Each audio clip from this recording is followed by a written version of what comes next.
L'Égypte est l'image du ciel. Ces quelques mots issus des écrits attribués à Hermès Trismégiste résument sans doute mieux que de longs discours le rapport très particulier de l'ancienne Égypte avec le divin et le monde de l'au-delà. Dans cette civilisation, toute la vie sociale, tout l'ordre politique et l'ensemble des rituels religieux étaient marqués par un questionnement sur le devenir et le voyage des âmes une fois achevée l'existence terrestre. Contrairement à une idée reçue, l'Égypte ancienne n'était donc pas obsédée par la mort, mais affirmait dans ses croyances et ses rituels l'éternité de l'âme et l'amour de la vie. Dans cette cosmogonie, dans ce grand récit sur le monde, l'existence terrestre et l'au-delà n'étaient donc pas conçues comme deux choses séparées. Il y avait une continuité entre ces ordres de réalité. L'émission que vous allez entendre dans un instant dresse un panorama de la géographie de l'au-delà dans l'Égypte ancienne, une géographie dont le royaume des morts d'Osiris n'était que l'un des éléments. La sortie au jour ou le voyage des âmes dans l'Égypte ancienne, c'est donc le sujet de cette émission de 1980, l'autre scène où les vivants et les dieux, une émission de Michel Cazenave, Claude Métra, Gilbert Durand et Marina Scriabine.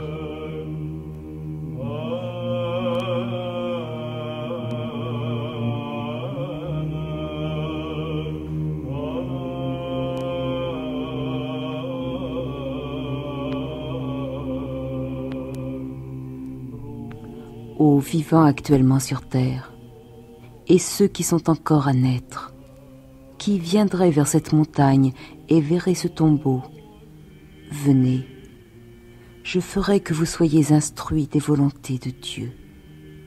Je vous guiderai vers la voie de vie, la bonne voie de celui qui obéit à Dieu. Heureux celui que son cœur conduit vers elle, celui dont le cœur est ferme sur la voie de Dieu, affermi est son existence sur la terre. Celui qui a dans l'âme une grande crainte de Dieu, grande est sa félicité sur la terre.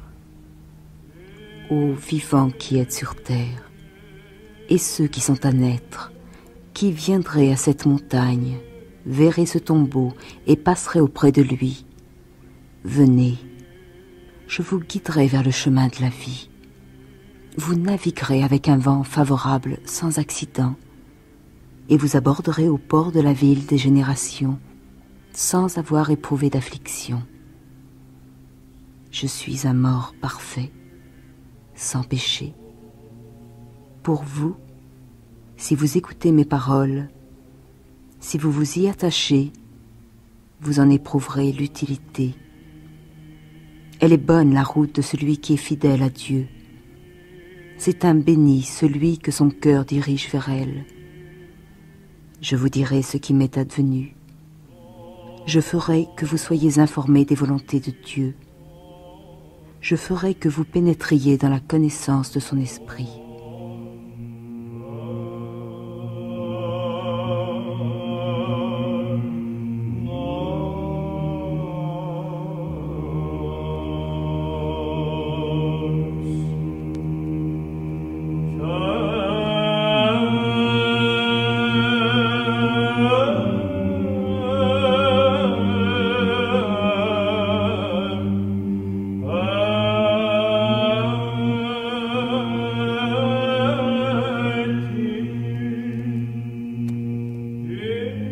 L'autre scène où les vivants et les dieux. Aujourd'hui, le sortir au jour ou le voyage des âmes dans l'Égypte ancienne. Une émission de Marina Scriabine, Gilbert Durand, Michel Cazenave, Claude Métra. Et la voix de Claude Berman, Claire Viret, Yves Arcanel.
Ce qui rend à la fois si fascinante et si déconcertante la civilisation égyptienne, c'est qu'elle nous raconte derrière les voiles de l'archéologie, derrière les signes architecturaux, une histoire de l'âme, c'est-à-dire l'histoire de ce qui précisément en nous échappe à l'histoire.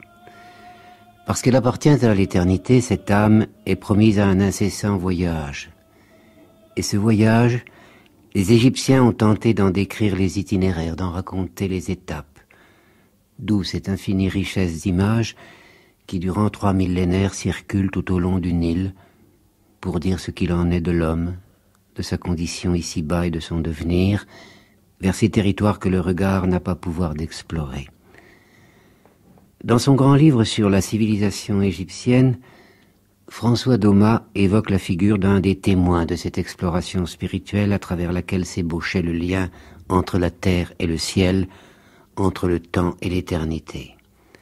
Il nous dit, durant l'époque troublée de la deuxième conquête perse puis de l'arrivée des Macédoniens, vécut à Hermopolis Magna un grand prêtre de Thoth nommé Pétosiris. Ce fut un sage tout à fait à la manière égyptienne. Formé aux écoles de la maison de vie au moyen des grands ouvrages sapientiaux du passé, il sut mettre en pratique les enseignements reçus et sa renommée s'étendit dans tout le pays.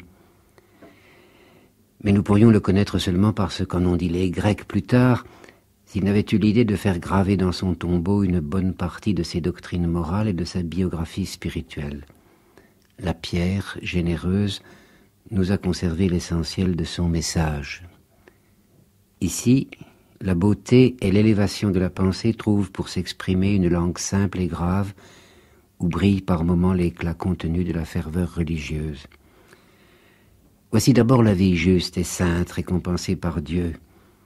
Et l'on remarquera que Pétosiris dit tantôt Dieu, tantôt Thoth, sans faire de différence réelle. Et Pétosiris dit que ton cœur se réjouisse de tout le bien qui t'est advenu depuis que tu marches sur les eaux de ton maître Thoth. Ton être est exalté à cause de cela. Ce sont les eaux de la vie vers lesquelles s'est guidé ton cœur. C'est béni de Dieu, celui qui s'applique à suivre sa voie, et tel est le terrain sur lequel tu t'es appuyé. Il n'y a pas de voie qui puisse être comparée à celle-là. Elle prolonge l'existence, multipliant les années, enrichissant l'homme alors qu'il était pauvre. Dieu t'a fait grand au-dessus de tous tes pères, depuis que tu marches sur ces eaux, et qu'il a pris possession de ton âme. Il a fait que les puissants t'accordent leur faveur, et que les humbles te donnent leur amour.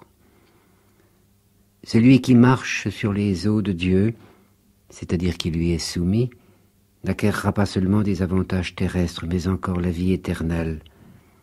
Et cette conception, nous dit François Daumas, a évité aux Égyptiens le tourment de se poser la question brûlante de Job, comment le juste peut-il être malheureux? Car Péthésoris dit, l'Hadès est la demeure de qui est sans péché. Heureux l'homme qui y arrive, personne n'y parvient, sinon celui dont le cœur est exact à pratiquer l'équité. Là, pas de distinction entre le pauvre et le riche, sinon en faveur de qui est trouvé sans péché quand la balance et le poids sont devant le Seigneur de l'éternité. Là, personne qui soit exempt d'entendre prononcer son verdict, quand Thoth cynocéphale, assis sur son trône, se dispose à juger tout homme d'après ce qu'il a fait sur la terre. Pétosiris, comme beaucoup de sages tout baignés de la tradition égyptienne, imagine en cette vie éphémère le chemin de la vie qui est d'ailleurs. Et c'est de cette imagination qu'il sera question aujourd'hui. Depuis longtemps, Gilbert Durand poursuit ce relevé patient, inépuisable, de ce qu'il appelle l'Atlas des mondes imaginaires. Et dans cette cartographie mythique, l'Égypte occupe une place privilégiée.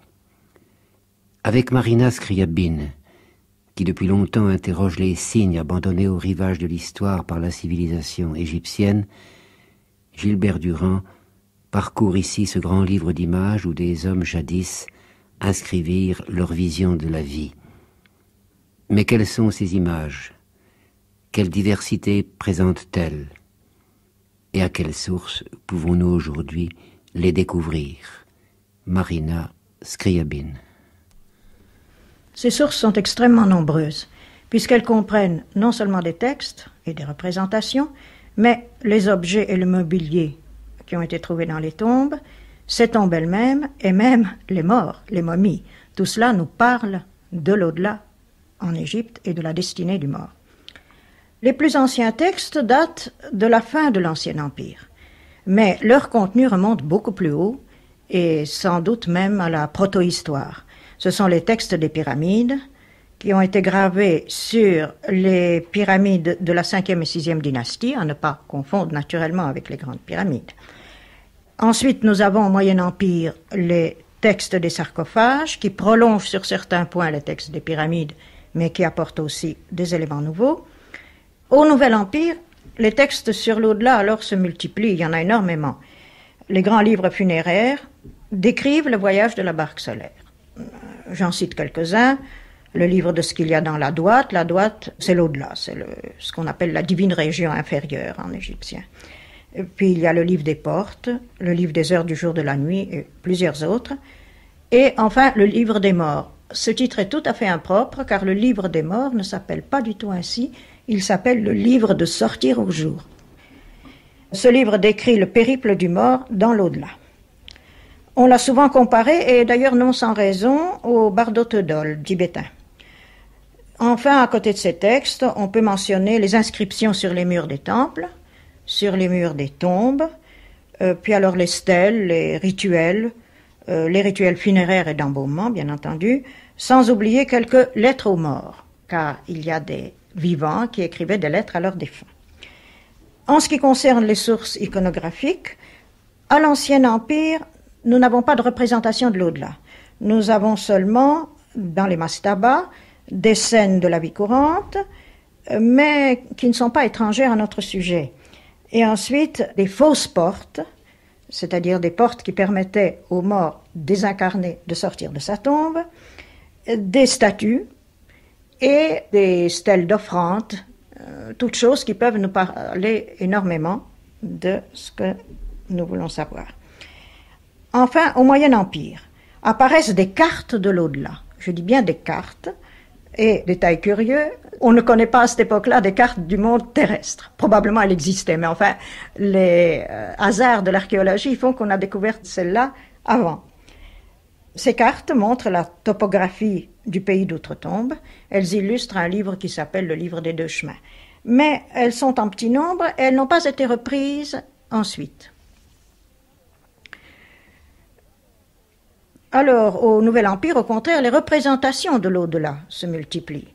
Tous les livres funéraires que j'ai cités tout à l'heure, et d'ailleurs plusieurs autres, sont reproduits en illustration sur les murs des tombes. Surtout des tombes royales, mais aussi celles des grands personnages, et aussi dans les papyri qui contiennent des vignettes, qui sont aussi des représentations de l'autre monde. Et enfin, malgré les pilleurs de tombes, nous possédons quand même de toutes les époques une quantité d'objets provenant des sépultures et qui constituent un inventaire à peu près complet de tout ce qui se fabriquait en Égypte, dans tous les domaines. Meubles, vêtements, parures, ustensiles divers, instruments de musique, jeux, parfums et enfin aliments solides et liquides. Marina Scriabine, c'est bien l'impression que j'avais devant la civilisation égyptienne, la culture égyptienne, c'est d'une énorme civilisation de signatures, n'est-ce pas? Il semble que l'Égypte est toujours marquée par des images ou par des hiéroglyphes ou par des représentations picturales sur les tombes. Et est-ce que cette très grande documentation, j'allais dire presque trop grande documentation, permet de reconstituer une doctrine ou un système, ou pour notre propos une géographie et une mythologie très précise de l'au-delà? Eh bien, il est certain que les Égyptiens ne nous ont pas laissé des textes suivis, des récits mythiques comme les Grecs, à quelques exceptions près, mais qui ne concernent pas notre sujet. Le mythe d'Osiris, par exemple, nous est surtout connu par Plutarque, qui est tout de même un Grec du 1er siècle de notre ère, alors que ce mythe remonte à près de 3000 ans. Tous les textes égyptiens que nous avons mentionnés doivent donc être interprétés, et ce n'est pas une chose facile, car la façon de penser et de s'exprimer des habitants de l'Égypte est très éloigné de notre mentalité moderne. Disons seulement pour résumer qu'il n'existait pas pour les Égyptiens de rupture, de cloison étanche entre l'abstrait et le concret, entre l'intelligence scientifique et l'imagination, entre le divin et l'humain, entre le monde terrestre et le monde céleste ou la région inférieure. C'est en cela que l'Égypte est bien une société traditionnelle, n'est-ce pas, puisqu'elle a Évidemment. un cosmos, un ordre général. C'est ça. Et surtout, ce qu'il faut remarquer, c'est que chaque plan réagissait sur tous les autres. Et on pouvait passer de l'un à l'autre sans solution de continuité. Et je vais en donner tout de suite 2 exemples très concrets. Dans une tombe du Nouvel Empire, nous avons une peinture qui représente le transport du mort vers son tombeau. Nous y voyons très bien observé tous les détails de la cérémonie. Il y a les pleureuses avec leurs bras en l'air, leurs cheveux épars, le transport sur des traîneaux attelés de bœufs de tout le mobilier funéraire, il y a le sarcophage, les prêtres, la famille, bref, tous les éléments réels d'un enterrement égyptien. Seulement voilà, où aboutit ce cortège? Eh bien, au trône d'Osiris. Ceci sans la moindre rupture dans la représentation. L'autre exemple est celui du scarabée de pierre. On le déposait souvent à la place du cœur de la momie. Pour comprendre ce que signifiait cet acte, il faut se référer à la signification hiéroglyphique et symbolique du scarabée. C'était un signe hiéroglyphique pour écrire le verbe devenir, se transformer. Et c'était aussi une image du dieu soleil à son lever. Et il faut naturellement mettre ces significations déjà très riches en relation avec l'organe du cœur et sa signification en Égypte, qui était celle de l'intelligence. Et puis aussi avec le symbolisme de la pierre. Et naturellement avec tous les textes lus au cours de la cérémonie, avec tous les gestes accomplis. Et c'est cet ensemble qui est significatif. Et l'acte matériel est le signe de cette autre réalité. Comme vous savez, on lit dans Hermès Trismégiste, l'Égypte, c'est l'image du ciel. Oui, c'est un texte un peu tardif. Bien sûr. Seulement, il contient beaucoup d'éléments qui remontent à une authentique et ancienne tradition égyptienne et qu'on retrouve dans des textes anciens. Et en ce qui concerne la phrase que je viens de citer, l'Égypte est l'image du ciel, nous trouvons dans les textes les plus anciens, les textes des pyramides, des allusions analogues. Par exemple, les obélisques terrestres sont dits être des répliques de monuments célestes. Aussi, la géographie et les paysages de l'au-delà sont-ils très voisins de ceux de l'Égypte terrestre? Oui, autrement dit, Marina Scriabine, l'Égypte nous apparaît, et vous nous le précisez de façon très très claire, nous apparaît comme une sorte de miroir terrestre, de miroir visible, pour prendre une expression de mon compatriote Joseph de Maistre, du monde invisible. Et c'est le monde invisible qui semble organiser ce monde visible. Mais est-ce qu'on peut se faire, compte tenu de ce mode d'expression complexe, de cette écriture, de ces objets hiéroglyphes, car le scarabée que vous nous avez décrit est un objet hiéroglyphe, il est une conjonction de sens différents. Est-ce qu'on peut se faire une idée de ce qu'était une idée, je dis à peu près claire, ou tout au moins à peu près linéaire, puisque nous sommes obligés de parler, nous, un langage linéaire, qu'on peut se faire une idée de ce qu'était cette destinée du mort? Eh bien, nous allons essayer. Tout d'abord, le mort devait renaître à sa nouvelle vie. Pour les rites de momification, nous avons de très nombreux témoignages, dont celui d'Hérodote, qui décrivent l'opération, donc je peux ne pas y revenir. Mais ensuite, une fois le mort momifié, ce corps devait être réanimé. Il devait ressusciter au cours d'un rituel de résurrection qui va faire de ce mort un être nouveau. Et c'est ce qu'on appelle le rite de l'ouverture de la bouche. C'est un rite au cours duquel on rend au mort l'usage de ses sens, de ses membres et le souffle de vie, comme on disait en Égypte. Oui, là nous avons encore une fois ce jeu du terrestre et du céleste, mais on peut se demander alors, et c'est toujours la question que l'on se pose lorsque l'au-delà est surfiguré, si je puis dire, est-ce que le nouvel état du mort ressemblait point par point je pense un peu, quelquefois, une nouvelle de Marcel Aimé qui a ironisé là-dessus, ressemblait point par point à la condition terrestre du mort. C'est ici, je crois, qu'il faut se garder d'une lecture trop littérale, aussi bien d'ailleurs des textes que des images. Si nous ne voulons pas alors entrer dans une inextricable forêt de contradictions. Car les textes nous affirment tantôt que le mort ressuscité dans son intégrité, tel qu'il était de son vivant, tantôt qu'il est assimilé à un enfant nouveau-né, qui est enfanté par une déesse, allaité par une autre. Parfois, il semble poursuivre une existence très matérielle. Il mange, il boit, il se divertit, il recense ses récoltes. Mais ailleurs, il est dit qu'il parcourt le ciel dans la barque de Ré, qu'il est un esprit lumineux, qu'il est un astre, une étoile, etc.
La mort est aujourd'hui devant moi comme la guérison d'un malade, comme la sortie au grand air après l'abattement.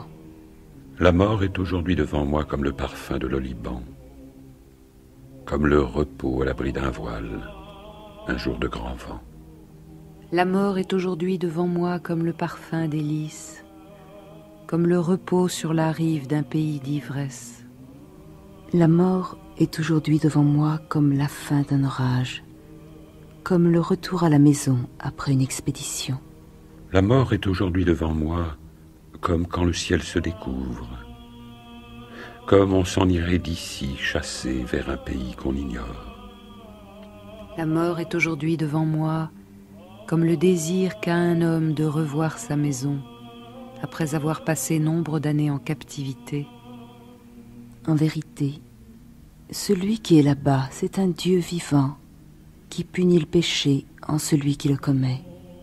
En vérité, celui qui est là-bas se tient dans la barque solaire et préside à la répartition des offrandes au temple.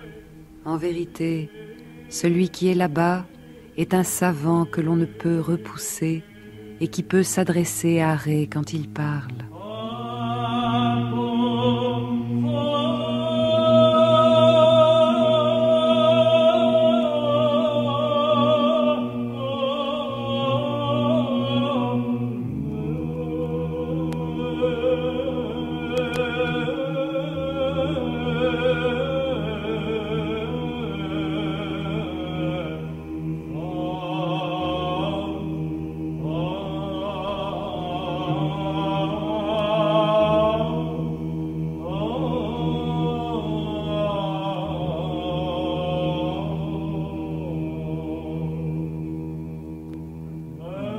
Dans cette circulation des images, les figures des dieux se mêlent car les frontières des territoires divinisés sont imprécises.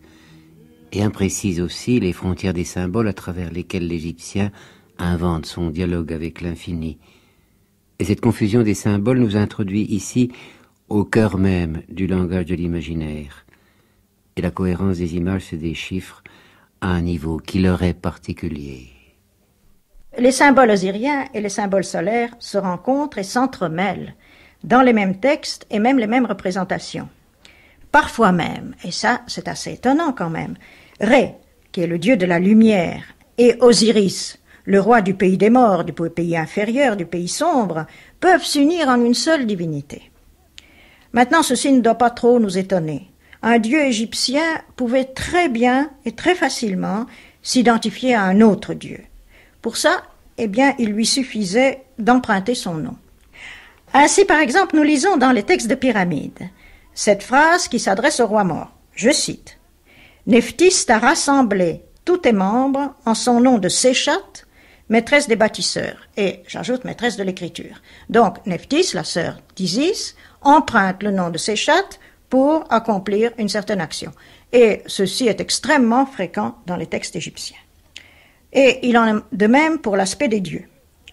Chacun possédait un, et parfois deux, et même plusieurs aspects principaux, pour ainsi dire, qu'il caractérisait. Mais cela ne l'empêchait pas du tout d'apparaître sous d'autres aspects, et notamment sous la forme d'un serpent.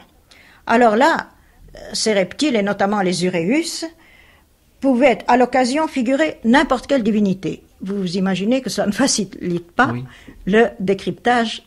Oui, le symbologue que je suis comprend cela, parce que l'uréus, qui est le serpent mystérieusement caché, c'est l'apparition de l'au-delà, en quelque sorte. Exactement.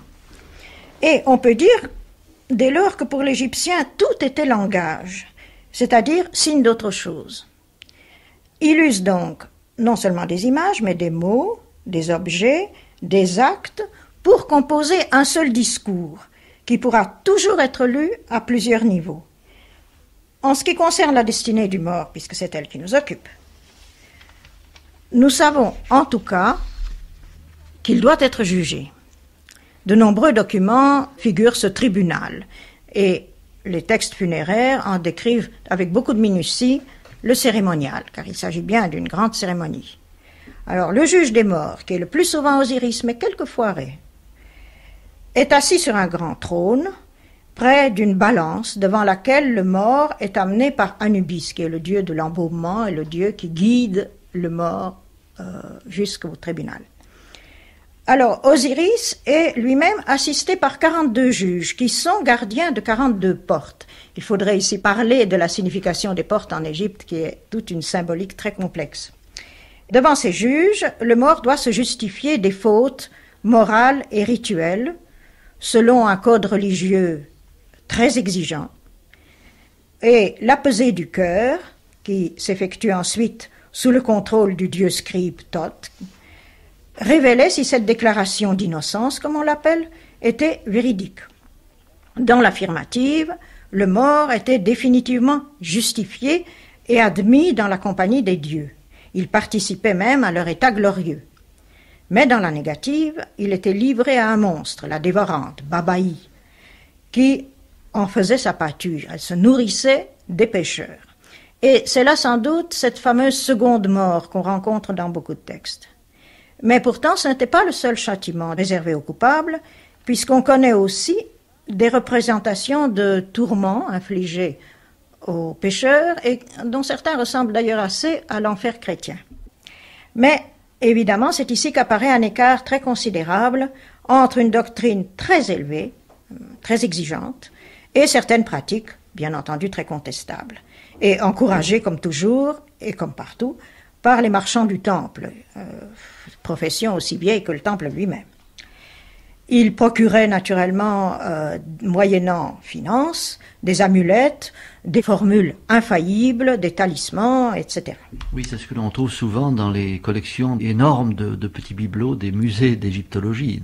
Bien sûr, mais il ne faudrait pas généraliser. Il y a toujours eu en Égypte, et jusqu'à la fin de la civilisation, donc même aux époques décadentes, des hommes d'une haute spiritualité, et nous avons des témoignages de cela très nombreux et d'ailleurs très émouvants. Mais posons-nous le problème, l'homme ordinaire, cet Égyptien moyen, comme on dirait aujourd'hui, ressentait une compréhensible terreur en constatant que son existence, mon Dieu, se situait assez loin de ce qui était exigé de lui. Voici, en effet, ce que le mort devait avoir pratiqué pendant toute sa vie pour être justifié. Vous jugerez de la difficulté de la chose. Je cite, ou plutôt je résume, « Il n'avait fait souffrir aucun homme d'aucune façon. Il n'avait ni tué, ni commandé de tuer. Il n'avait ni volé, ni trompé. Il n'avait ni menti, ni espionné. Il n'a pas été sourd aux paroles de vérité. Il n'avait outragé personne. Il n'avait pas bavardé inutilement. Vous voyez dans quel détail cela rentre. Il avait honoré les dieux, fait des offrandes et observé tous les rites. Il avait donné du pain à l'affamé, des vêtements à celui qui était nu, un bac à celui qui n'avait pas de barque. Bref, il avait pratiqué la bienfaisance. Il n'avait pas commis l'adultère et encore beaucoup d'autres exigences. Et les sages ne manquaient pas de rappeler les conséquences très graves des actes. Et quand ceux qui instruisaient le peuple, pour ainsi dire, leur disaient un texte comme celui que je cite, « L'homme subsiste après l'abordage dans l'autre monde. Ses actions sont entassées à côté de lui. C'est l'éternité, certes, qui attend celui qui est là. C'est un fou, celui qui méprise cela. Celui qui arrive sans avoir commis de péché, il existera là-bas comme un dieu, marchant librement comme les seigneurs d'éternité. La vie sur terre s'écoule vite, et elle n'est pas longue. » Ce texte est extrait de l'enseignement pour Méricaré, un roi qui l'écrivait pour son fils à la 10e dynastie. Vous voyez que ça remonte loin. Alors, dites-moi s'il faudrait échanger grand-chose pour en faire un sermon chrétien. Mais seulement avec la différence, c'est que le chrétien qui s'avoue pécheur croit à la rédemption. Imaginez ce qu'il en serait de lui s'il ne pouvait compter que sur ses propres mérites pour accéder à la béatitude et éviter le châtiment éternel. Telle était pourtant la condition de l'Égyptien.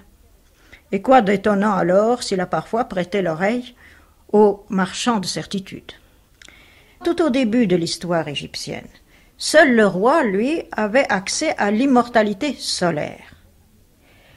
Quant au royaume d'Osiris, il est basé sur des mythes agraires. Il y a des symboles de renaissance végétale, il y a des champs fertiles, des semailles et des moissons. Ces mythes, naturellement, sont très archaïques. Ils remontent à l'aube de l'histoire. Mais ce qui est intéressant, c'est qu'ils ont toujours alimenté la piété égyptienne jusqu'à la fin de son histoire. Au contraire, le destin solaire semble beaucoup plus spirituel. Le mort devient un esprit lumineux, il monte pour accompagner Ré dans son voyage dans sa barque, et la difficulté pour nous, c'est que ces deux états ne sont nullement exclusifs l'un de l'autre. En réalité, il semble que le mort justifié jouit d'une liberté totale. Il peut prendre toutes les formes qu'il veut pour visiter le ciel, la terre et la divine région inférieure, comme disaient les Égyptiens. Je reviens alors sur un point que je soulevais tout à l'heure, puisque vous venez encore d'y faire allusion, puisqu'il peut revenir sur la terre.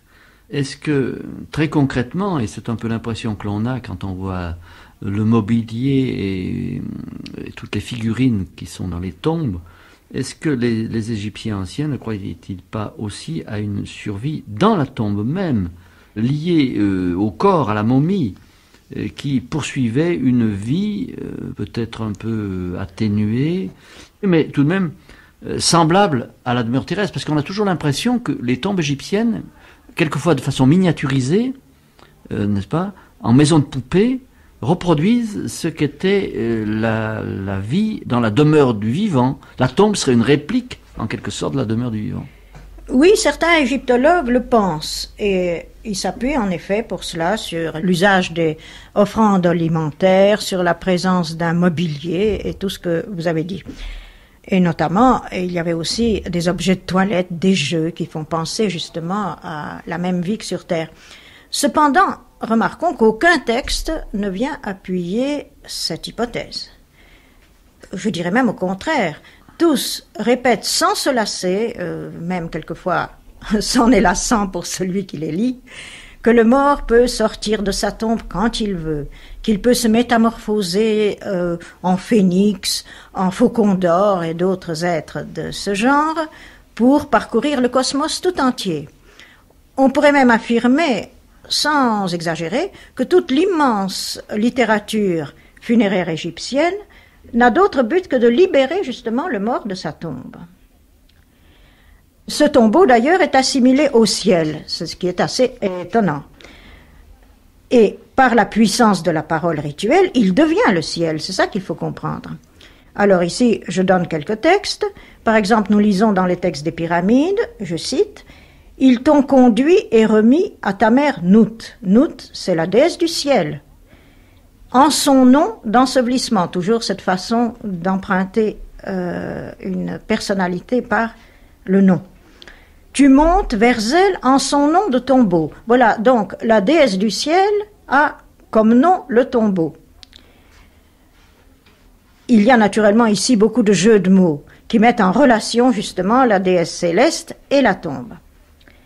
Cette déesse d'ailleurs est représentée sur le couvercle intérieur de certains sarcophages. Elle est en position de protection du mort. Et ce couvercle est bien entendu alors assimilé au ciel. Et d'ailleurs, si les tombes sont toujours munies d'une porte, même très réduite, tout à fait symbolique, c'est pour que le mort, désincarné, puisse la quitter à son gré. Le sarcophage, d'ailleurs, qu'il soit ou anthropomorphe, ou bien qu'il ait la forme d'un cercueil, éminit toujours Dieu, des yeux grands ouverts, car le mort est un être éveillé. Et quant au sarcophage anthropomorphe, il nous montre le mort sous un aspect royal. C'est un Osiris, c'est-à-dire un être transfiguré, un corps glorieux. Et certains nous présentent même le corps habité par les dieux. Il y en a un exemplaire très beau d'ailleurs au musée du Louvre. Par exemple, Amon se trouve dans la région du cœur. Et le pilier osirien Djed, qui est un symbole de stabilité, un symbole de résurrection, il est identifié à la colonne vertébrale. Donc c'est toute une anatomie sacrée, symbolique, et qui vraiment signifie très clairement la divinisation du corps. Si nous ajoutons à ça le scarabée de pierre dont j'ai déjà parlé, qui est placé à l'endroit du cœur, qui est la réplique du scarabée qui figure le soleil levant, et aussi le hiéroglyphe du verbe devenir, je crois que nous pouvons vraiment dire que le mort ne possède pas un corps terrestre. Oui, certainement. Je comprends très bien tout ce magnifique symbolisme qui se déploie sur les parois et dans les objets et dans la constitution même de la tombe égyptienne et du sarcophage. Mais enfin, ne pourrait-on pas se demander si justement le fait d'embaumer, là je pose un vieux problème cher à l'anthropologie générale, les cultures qui conservent le corps et celles qui le détruisent, les Indo-Européens brûleurs de corps et au contraire les Asianiques, comme disent les vieux anthropologues, qui conservent le corps. Dans cette conservation du corps qui est très poussée en Égypte, comme chacun sait, on peut se demander si cela n'incline pas à une grande superstition méditerranéenne qui aplatirait un peu ce grand symbolisme. Parce que cette superstition, on la retrouve dans les peuples méditerranéens actuels. Les offrandes de nourriture en Algérie, en Tunisie, sur les tombes, n'est-ce pas, se font couramment. Les repas sur les tombes également, la scène sur la tombe se fait couramment. Alors on peut se demander s'il n'y aurait pas une propension dans la culture égyptienne, de par la méticulosité avec laquelle elle embaume le cadavre et ensuite l'entoure d'objets, pourquoi ces aliments, ces parures, ces jeux ou ces représentations même de festins ou de vie quotidienne ne seraient pas en Égypte, je vais dire, accentués et n'entraîneraient pas une superstition du corps. Voilà ce que je veux dire. Oui, que cette superstition du corps ait peut-être existé chez certains, c'est possible. Mais ce qu'il faut se rappeler, c'est que pour les Égyptiens, il n'existait pas de cloison étanche entre les divers plans de réalité. Et que chaque geste était une affirmation d'une autre réalité. Vous parlez de la momification. Eh bien, c'était affirmer, je crois, l'éternité de l'être. Beaucoup plus que de penser que cette momie poursuivait une vie dans la momie même. D'abord, c'était contraire à tout le caractère égyptien qui était déjà ce qu'on ne sait peut-être pas assez, des gens qui aimaient la vie, qui aimaient les belles choses, qui aimaient les divertissements. Ils passaient dans l'Antiquité pour des gens un peu trop gais, trop joyeux. C'était vraiment l'amour de la vie. Mais à toute action matérielle correspondait une réalité d'ordre subtil. Si nous nous rappelons ça, alors nous pouvons penser que des actes aussi quotidiens que se nourrir, se vêtir, ou même cultiver la terre, travailler, ou encore chasser, se divertir, possédaient une face cosmique et spirituelle, dont peut-être certains ne se doutaient pas. je ne dis pas que tous les Égyptiens, du premier au dernier, comprenaient les symboles de leur religion. Mais si cette vie n'était que l'apparence, l'image, l'hiéroglyphe d'une autre réalité, alors est-ce qu'on ne peut pas penser qu'après la renaissance glorieuse du mort, tous ces gestes dévoilaient justement leur sens véritable? Alors leur représentation dans le tombeau se justifie. Maintenant, cette hypothèse n'est pas tout à fait gratuite. Elle est étayée par plusieurs constatations. Maintenant, parlons des offrandes alimentaires, qui sont peut-être ce qui choque le plus l'homme moderne. Eh bien, sachez qu'elles sont, comme toutes les autres d'ailleurs, ou presque, assimilées à l'œil d'Horus. Qu'est-ce que c'est que l'œil d'Horus? C'est la première offrande qui a été faite par Horus à son père Osiris, après que la justice des dieux, Horus a été se justifier devant un tribunal des dieux, lui a rendu son œil qui avait été arraché par Seth.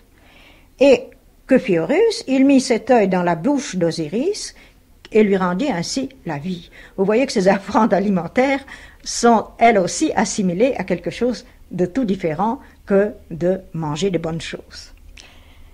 Et puisque le mort partageait le destin des dieux, et en particulier celui du plus grand d'entre eux, le dieu Ré, en suivant le voyage cosmique de Ré dans sa barque, nous connaîtrons l'aventure d'outre-tombe du mort égyptien. Oui, nous avons vu, n'est-ce pas, que un des éléments de la dynamique même de l'imaginal, c'était une procédure de voyage, que ce soit le voyage initiatique, le voyage dans l'au-delà, le voyage dans le pays des îles Fortunées, dans Avalon. Est-ce que nous avons très probablement quelque chose de semblable dans ce grand mythe de la barque solaire égyptienne? Oui, naturellement. Et comme la barque était à peu près le seul moyen de locomotion des Égyptiens, elle a eu très tôt d'ailleurs un caractère sacré. Et il faut que nous en disions quelques mots. D'abord, il existait de très nombreux modèles de barques. Chaque spécialité, pour ainsi dire, avait la sienne. Il y avait le transport des marchandises, des hommes, la barque royale et la barque des statues divines, y compris aussi des barques qu'on portait sur les épaules pendant les processions, qui n'étaient pas destinées à naviguer. Nous pensons aux Saintes Maries de la mer. Ah oui, c'est vrai. Et enfin, les barques surnaturelles, dont celle du dieu Ré en premier lieu. Mais il faut remarquer que chaque divinité importante possédait sa barque. Et il faut ici mentionner quelque chose de très curieux, ce sont les immenses barques de pierre qui ont été trouvées dans certains ensembles funéraires royaux. Certaines mesuraient jusqu'à 35 mètres. Elles étaient enfouies dans la terre. C'était évidemment l'image de la barque immatérielle qui faisait exister par la puissance de signes celle où le dieu allait s'embarquer pour l'éternité. Alors ces représentations du nouvel empire de la barque solaire sont très nombreuses. Naturellement, comme toujours en Égypte, toutes ne sont pas identiques. L'idée que tout devait concorder, c'était encore une chose très étrangère à l'esprit égyptien. Mais elle nous livre cependant un certain nombre d'éléments très significatifs et dont beaucoup concordent quand même.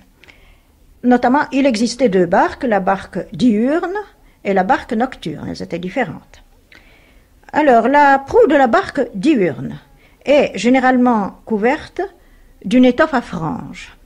Et sur cette proue se tient le dieu Sia. C'est le dieu de la connaissance et de la mémoire. C'est important, il se tient en avant de la barque. Et son nom s'écrivait précisément avec l'hiéroglyphe de l'étoffe frangée.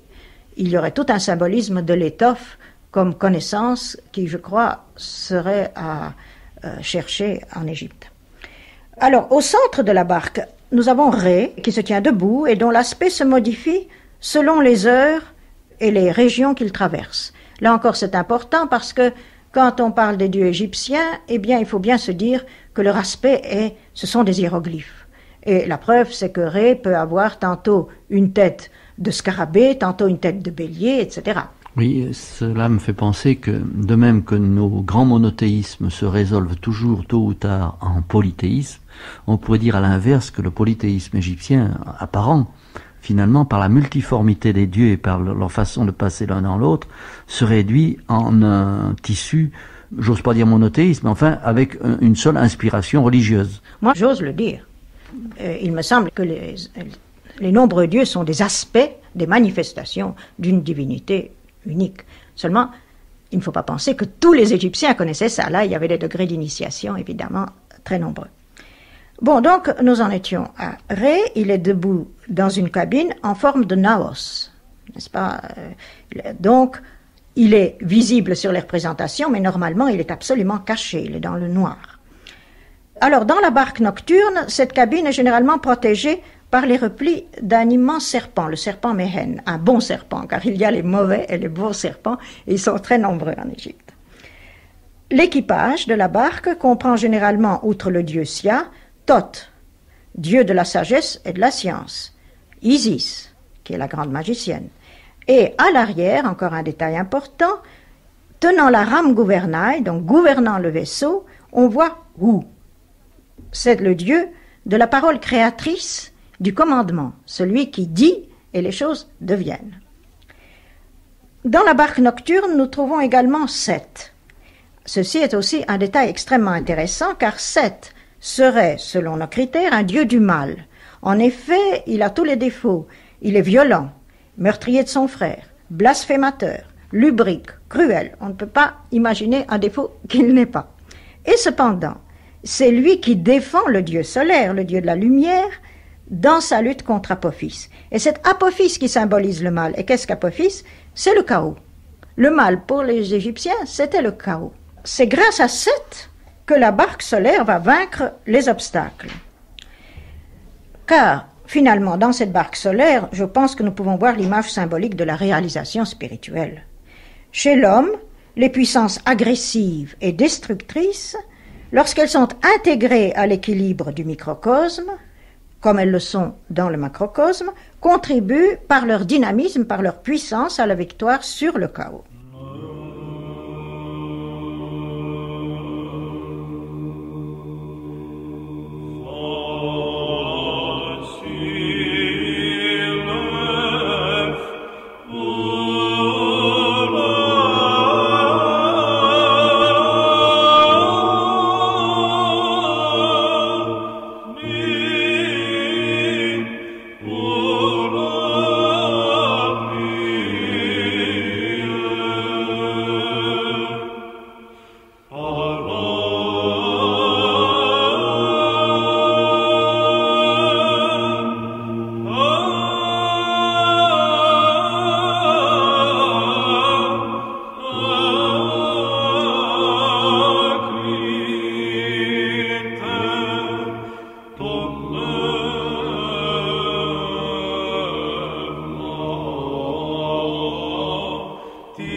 L'univers égyptien comprend 3 régions.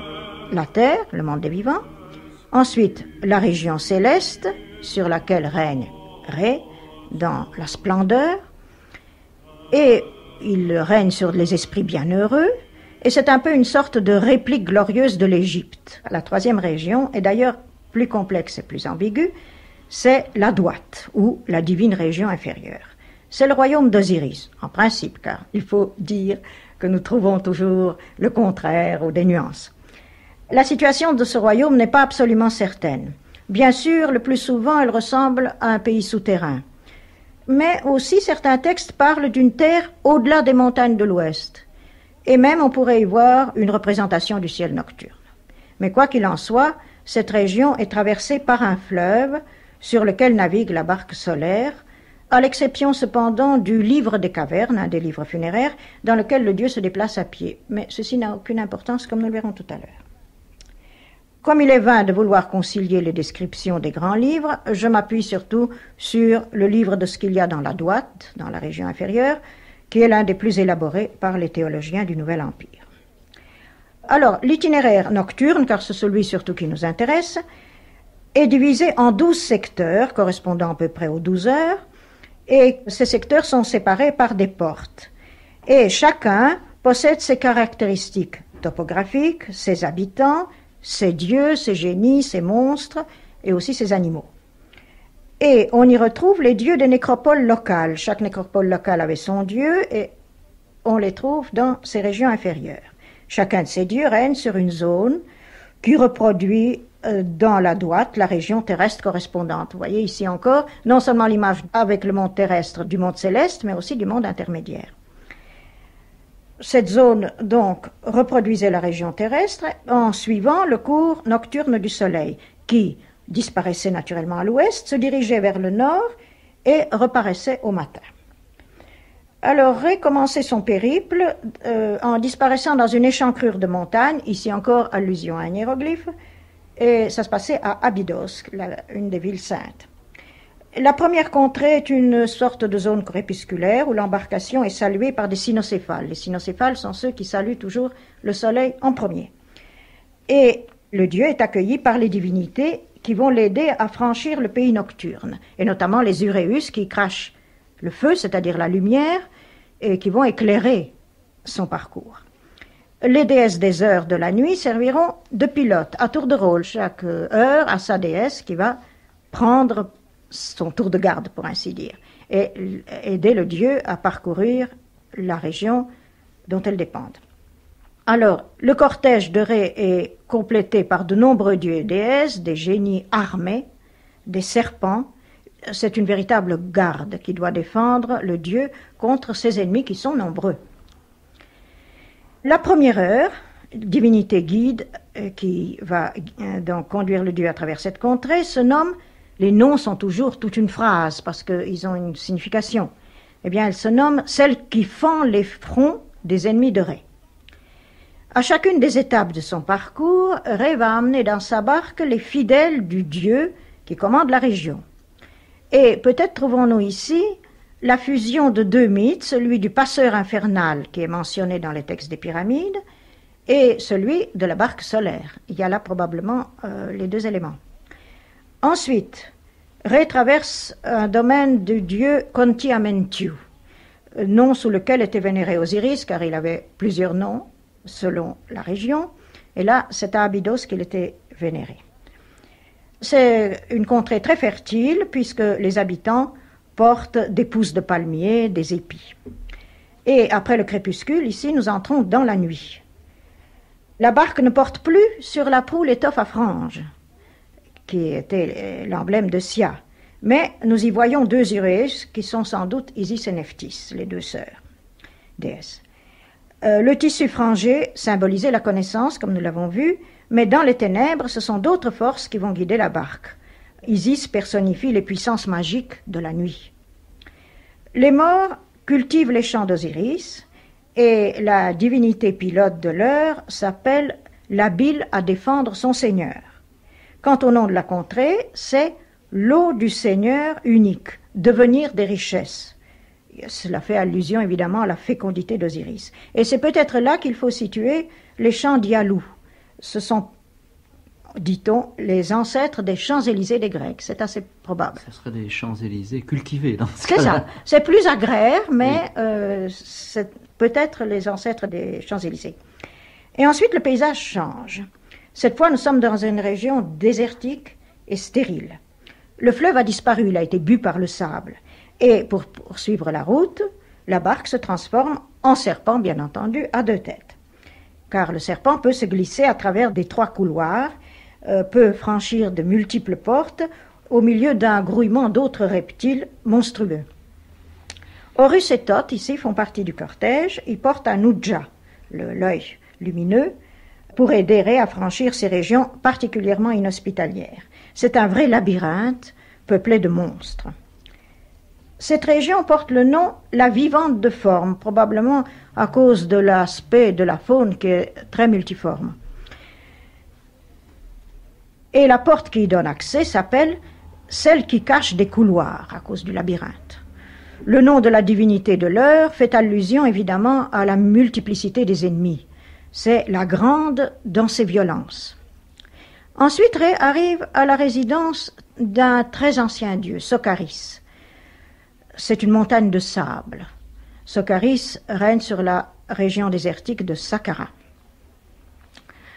Nous nous enfonçons alors dans un monde de plus en plus étrange. Sur la montagne de sable, surmontée d'une tête, on voit Sokaris debout au milieu d'une espèce d'enceinte ovale. Il se tient sur un serpent à plusieurs têtes. Il y en a 3 ou 5 selon les représentations. Et ce serpent est muni de 2 ailes. De chaque côté de l'enceinte, il y a un sphinx qui est un gardien du dieu. Il émerge du sable. C'est vraiment le sable qui domine tout le paysage. Non loin de là, il y a 4 morts coupables de quelques forfaits qu'on ne nous dit pas et qui sont tourmentés dans un étang de feu. Et au-dessus de la montagne de Sokaris, il y a une sorte de voûte remplie elle aussi de sable et qui figure la nuit totale. Cela nous est dit par un hiéroglyphe qui est au-dessus de cette voûte. La partie de scarabée que l'on aperçoit en dessous de la voûte représente la gestation dans la nuit du soleil qui renaîtra à l'aurore, toujours cette symbolique du scarabée. Alors au cours de cette nuit, en effet, c'est là que s'élabore la résurrection, comme le montrent les 3 maisons de Ré. C'est encore un dessin très étrange. Le paysage perd ici de son âpreté et le fleuve reprend son cours, de sorte que la barque peut de nouveau flotter sur ses eaux. Dans ces maisons de Ré, nous assistons à la métamorphose du dieu en sphinx. Et le sphinx, on le sait, c'est l'image du soleil levant. Alors, ce sont donc 3 maisons, c'est-à-dire 3 enclos schématiquement dessinés. Dans la première se trouve un arrière-train de lion. Dans la seconde, une aile. Et dans la troisième, une tête d'homme. Ce sont les éléments constitutifs du sphinx, comme le remarque Christensen. Et ces 3 parties s'assembleront à la voix qui va retentir de la tête, car Ré va se ressusciter lui-même. Tous les textes le disent. Ré, c'est le dieu qui s'est créé lui-même. Et le nom de cette région est Abîme des eaux, maître de l'Hadès. Et c'est certainement une allusion à l'océan originel, d'où tout renaît. Ici, c'est le début de la résurrection, et donc cette allusion à l'élément primordial me semble assez plausible. Maintenant, avant de renaître, le dieu et le mort avec lui, n'oublions pas que le périple est le même, va soutenir son plus dur combat contre Apophis, le monstre des ténèbres et du chaos, qui va essayer d'engloutir le fleuve, qui est d'ailleurs barré de haut fond, et pour anéantir naturellement la barque solaire. 4 nouvelles demeures abritent les 4 âmes d'Osiris. Alors quand on dit le mot âme, il faut toujours le mettre en guillemets. On traduit par âme le mot égyptien ba, mais c'est très différent de l'âme tel qu'on l'entend par exemple chez les chrétiens. Alors ces 4 âmes d'Osiris sont Képri, Ré, Atum et Osiris. Alors nous y reconnaissons quoi? Les 3 états du soleil, levant, culminant et couchant. Mais en plus, et c'est ça qui est intéressant, on identifie ici Ré à Osiris, car ces 4 âmes doivent s'unir pour que le dieu revive. Ré possède donc un caractère nocturne osirien et d'autres textes nous le confirment. Nous retrouvons toujours là cette coïncidence, pas des contraires, qui est constitutive d'un univers symbolique. Évidemment. Et beaucoup de textes nous disent, par exemple, il y a un texte qui appellerait le Seigneur des Ténèbres. C'est quand même assez extraordinaire.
Tu apparais en beauté dans l'horizon du ciel, disque vivant qui as inauguré la vie.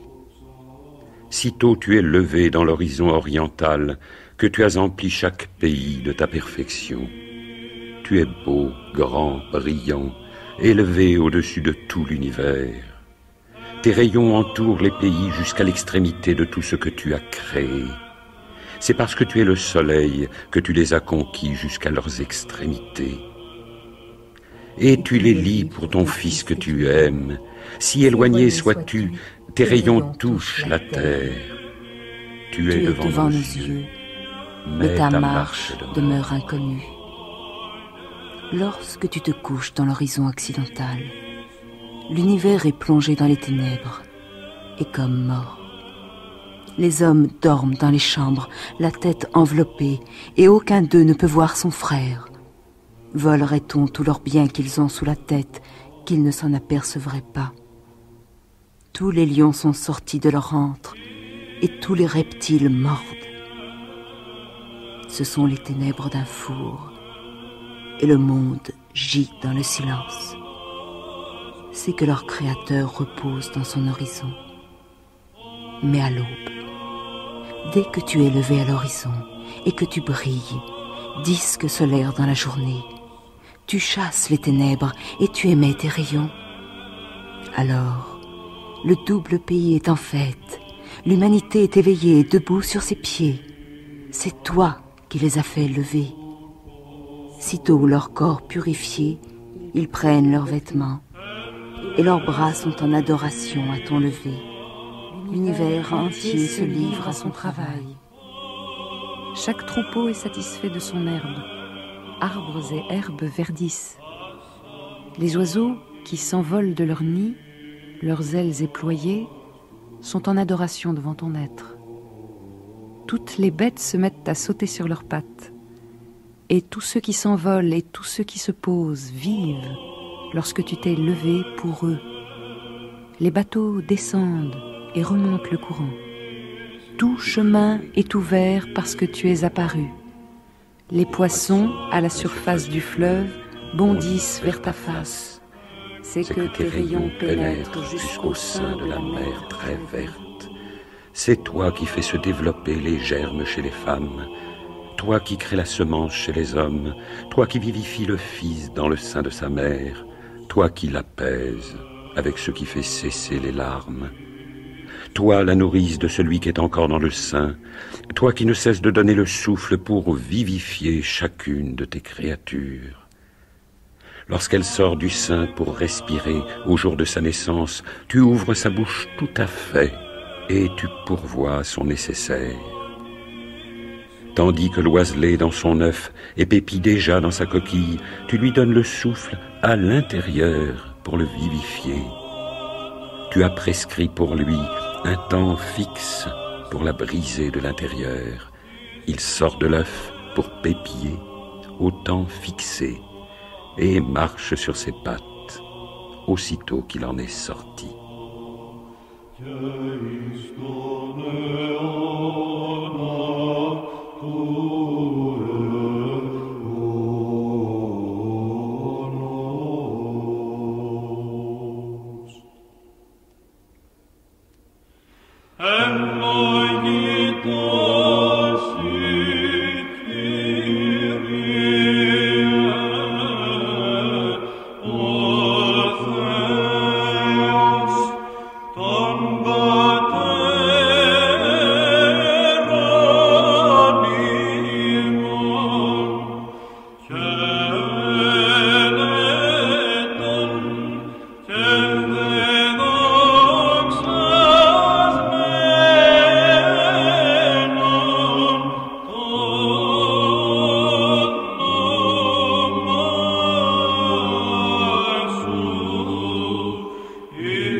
là où se trouve l'endormi, le sans-barque dans le champ de l'éternité, celui que j'ai conduit aux pénibles ténèbres occidentales, Osiris. Je suis celui qui a été chargé d'apporter ses pensées à Osiris et à la Douate. C'est moi, le faucon qui habite la lumière, celui qui est puissant grâce à son diadème, celui qui est puissant grâce à son rayonnement. Je ferai l'aller et retour jusqu'aux extrémités du ciel. Horus est sur son siège, Horus est sur son trône. Mon visage à moi est celui d'un faucon divin, mon pouvoir est celui d'un faucon divin. Je suis quelqu'un que son maître a équipé. Sur vos faces, dieux de la Douate, au visage qui repousse, aux coups qui se tendent, vous qui allez les étoiles infatigables, rendez les chemins dégagés pour le maître de l'âme, Horus l'a ordonné. Relevez maintenant vos visages et regardez-moi, vous. Je suis apparu en faucon divin. Horus, en effet, m'a doté de son bât pour apporter ses pensées à Osiris et à la Douate. Les dieux qui ont fait leur temps m'ont été amenés. Ceux qui gardent pour moi leur salle de justice ont défilé pour moi, devant moi. Qu'on me fasse le chemin, que je passe, et que j'atteigne ceux qui sont dans leur caverne, les gardiens du château d'Osiris. Je leur dirai sa puissance, et je leur ferai connaître combien il est grand de crainte et acéré de cornes contre Seth. Je leur ferai savoir qu'il a pris le commandement, qu'il a acquis la puissance d'Atum.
Cette région est aussi une représentation du tombeau d'Osiris.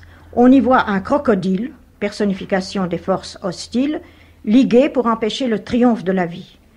Et Ré et Osiris ne sont pas les seuls dieux morts, c'est une véritable nécropole divine. D'ailleurs, elle s'appelle sarcophage des dieux. Ils sont tous momifiés, ensevelis. C'est vraiment un monde complètement pétrifié. Et d'ailleurs, la porte qui introduit à cette nécropole s'appelle celle qui se tient debout immobile. Quant à la divinité de l'heure, elle porte le nom de maîtresse de la nuit. Nous sommes là dans la nuit la plus complète et dans la mort la plus totale qu'on puisse imaginer. La fin du voyage nocturne se présente de nouveau comme une région transitoire qui va unir cette région inférieure à la région céleste. Alors très souvent on y voit le scarabée, Képri donc, passer à travers un grand serpent qui est un symbole de résurrection à cause de sa mue. Je crois que c'est un symbole qui se retrouve souvent. Oui, c'est un symbole courant, la mue du serpent. Tous les animaux qui changent quelque chose, papillons, chenilles, chrysalides, n'est-ce pas, d'un côté, ou alors les animaux qui disparaissent, ont le même symbolisme, qui disparaissent l'hiver, qui hibernent, l'ours, C'est ça.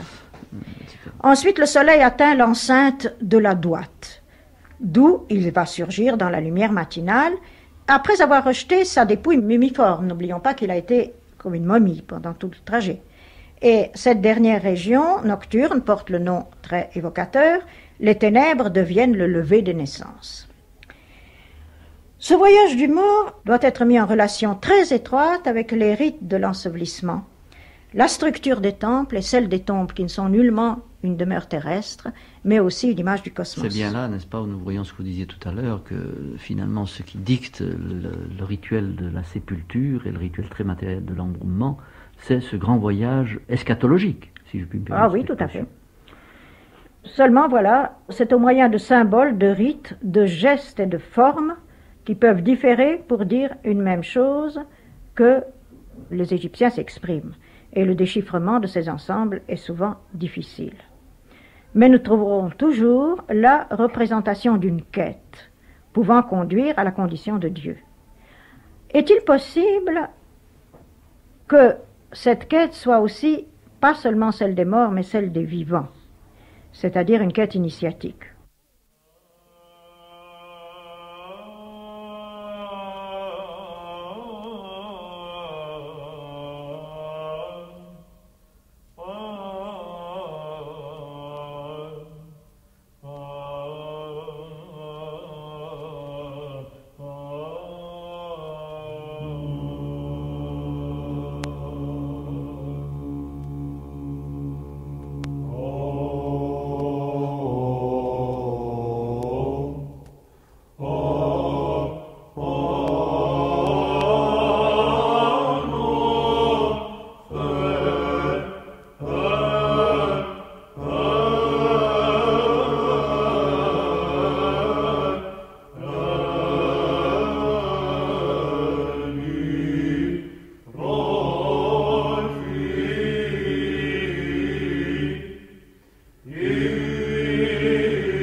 Hommage à toi, Ré, pouvoir suprême, toi qui renouvelles la terre, qui ouvre ce qui est à l'intérieur, âme douée de paroles créatrices, qui élève ses membres.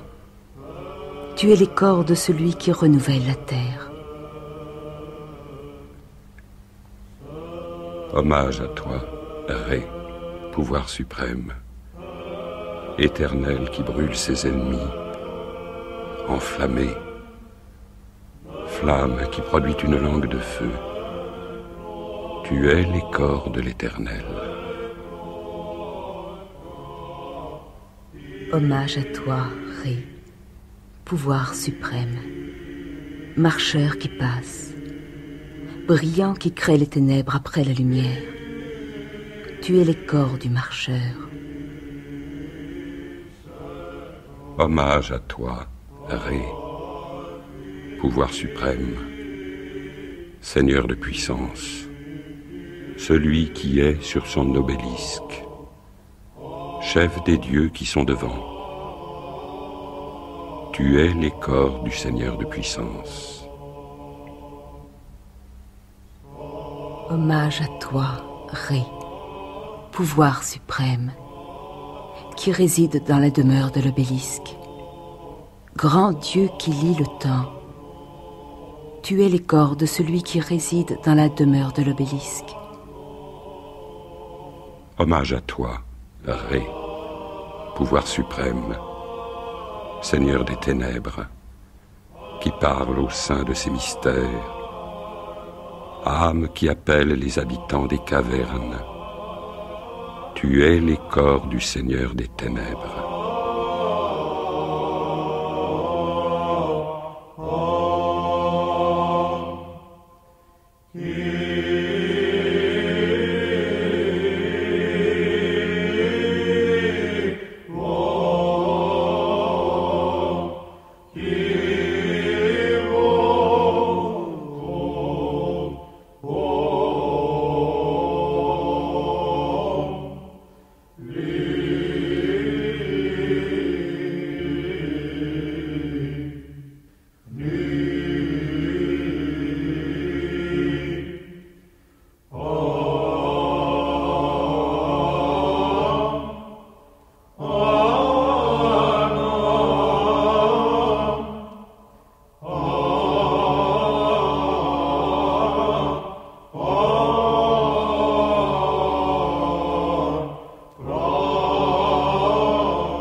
c'était l'autre scène ou les vivants et les dieux.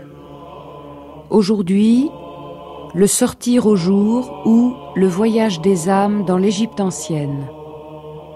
Une émission de Marina Scriabine, Gilbert Durand, Michel Cazenave, Claude Métra.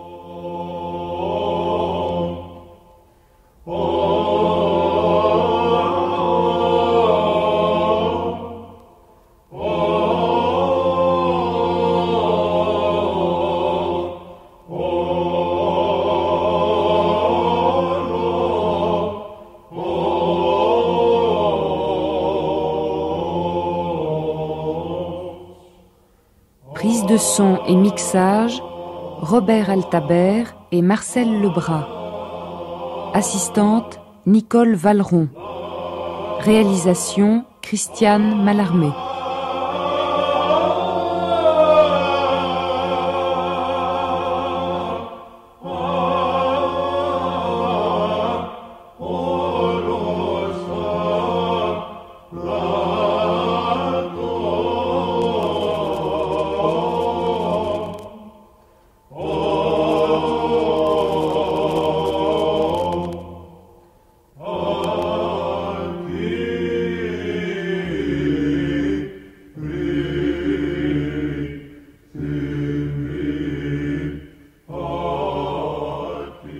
Les textes lus par Claude Berman, Claire Viré et Yves Arcanel étaient extraits du livre de François Daumas, La civilisation égyptienne, aux éditions Artaud, et du livre des morts des anciens Égyptiens, traduit et commenté par Paul Barguet et publié aux éditions du Cerf.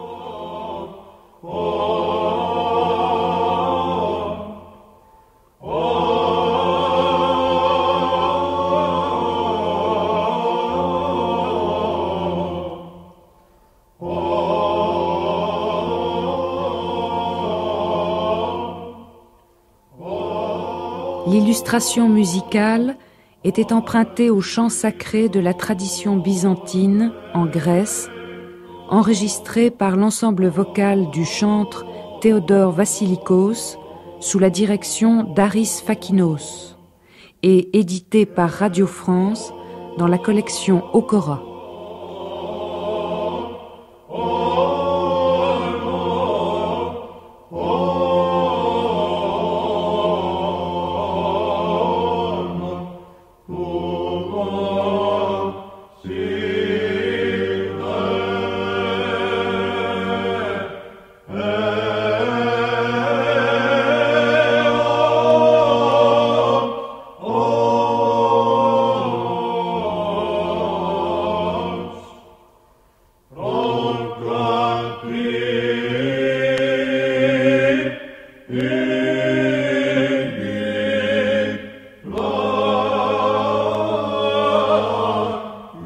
Cette émission a été diffusée pour la première fois sur France Culture le 28 avril 1980. Vous pouvez la réécouter et la podcaster sur le site de France Culture et sur l'application Radio France.